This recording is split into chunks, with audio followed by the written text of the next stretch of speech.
Monsieur le ministre du Tourisme,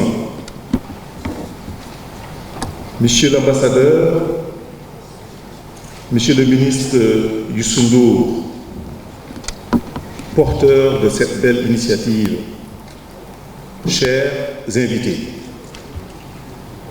ce forum est le premier de la séquence 2 du plan Sénégal émergent. Monsieur le ministre Youssou Ndour nous a demandé, il y a seulement 2 semaines, de lui faire un fast track dans la relation investisseurs privés, sénégalais et européens.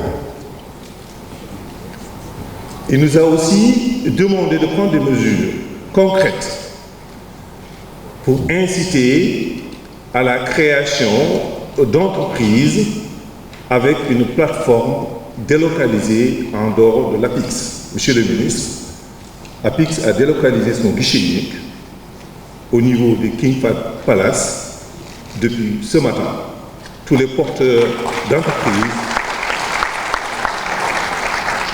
vont pouvoir voir leur idée concrètement officialisée en 24 heures. C'est aussi ça le fast track. Ce forum est aussi la consécration d'un Sénégal qui ouvre ses bras et son cœur à travers le tourisme pour développer un des piliers majeurs, à savoir un des 5 moteurs de croissance du plan Sénégal émergent.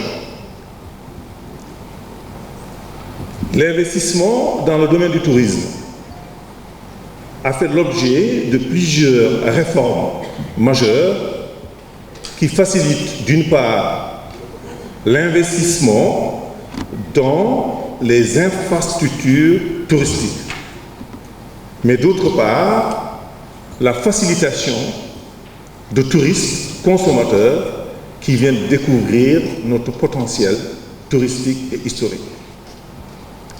Le président Macky Sall, lors de la séquence première du plan Sénégal émergent,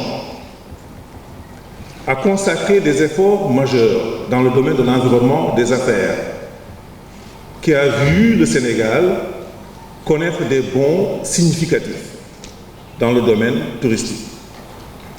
Tourisme de consommation et tourisme d'affaires. Le Sénégal a pris un pari audacieux d'offrir une plateforme aéroportuaire de classe mondiale avec un pavillon national de haute facture. Ceci consacre l'ambition d'un dédoublement certain de notre capacité en termes de portefeuille touristique qui passerait de 1 500 000 touristes par an à 3 millions de touristes par an. Ça aussi, c'est du fast track. Le Sénégal a aussi offert des plateformes intéressantes en matière de tourisme des affaires. C'est le Centre international de conférences d'Abdou Diouf à Diamniadio qui peut accueillir des rencontres internationales de haute facture, mais aussi qui est un centre intelligent, connecté, qui peut aussi accueillir des cours d'auditoriaux des universités américaines et européennes, et c'est le cas aujourd'hui. Alors, la ville de Diamniadio vient désengorger Dakar. Le TER, le train express régional, viendra aussi servir d'épine dorsale pour la mobilité urbaine. Et on verra des trajectoires de sites touristiques. Nous sommes dans le fast track. Désormais, il faudra faire tout bon du premier coup. Alors, je vais vous inviter à travers une illustration animée qui consacre les réalisations de la première séquence du PSE, mais aussi la perspective heureuse qui consacre 27 projets dans le domaine touristique, mais aussi plus de 500 millions de dollars d'opportunités d'investissement dans les infrastructures touristiques pour les investisseurs privés. On lance la vidéo.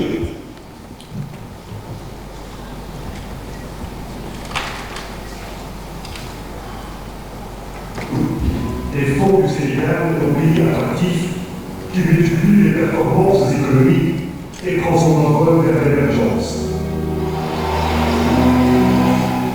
Un pari audacieux sur l'avenir. Des infrastructures modernes et structurantes, adossées à une vision globale et stratégique, celle du président Macky Sall. Djamena, ville nouvelle, avec son centre international de conférences, son parc industriel, entre autres, illustre à bien des égards l'option de positionner Dakar comme une destination pour l'investissement, une terre de grandes rencontres internationales. La connectivité territoriale prend une nouvelle dimension de gros investissements qui confirment de réelles opportunités territoriales. Dakar, de même que plusieurs zones économiques intégrées, offre l'image d'un pays qui préserve son patrimoine culturel et historique tout en se modernisant. Le soleil de la Teranga lève encore une fois sur plusieurs projets pour faire du tourisme un secteur porteur, inclusif, pourvoyeur d'emplois et soucieux de l'environnement. Ce sont 18 millions de dollars pour le projet de développement du tourisme des entreprises, plus de 20 millions de dollars pour le projet de développement touristique de Saint-Louis et sa région. Sans compter le projet de mise en place d'un crédit hôtelier et touristique de plus de 12 millions de dollars et un statut fiscal spécial pour le Sud.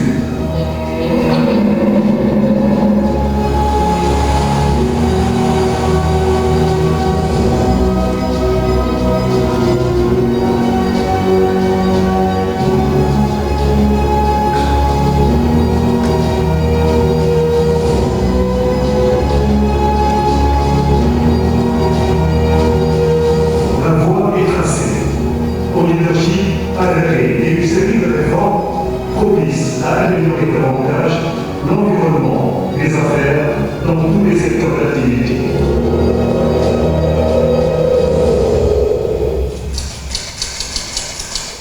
Une perspective heureuse se dessine avec l'avènement de la phase 2 du PSE qui donne au secteur privé une place de choix, un signal fort qui consacre une grande ambition pour le Sénégal. Je pense que le Sénégal dont je rêve, ce n'est pas loin du Sénégal que je suis en train de construire, dont les produits finaux sont très visibles dans un horizon très rapproché. Je souhaite que ce pays soit un havre de paix, mais un pays moderne. Donc c'est ça, l'ambition, c'est ici. Le Sénégal, un pays ouvert au monde, est résolument engagé à construire son émergence. Merci de votre attention.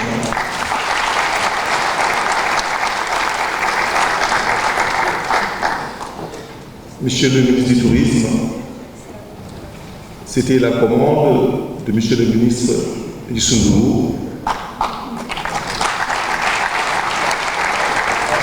Il nous avait aussi instruit de prépositionner 32 B2B entre des investisseurs privés sénégalais et des investisseurs privés étrangers. Monsieur le ministre, c'est fait.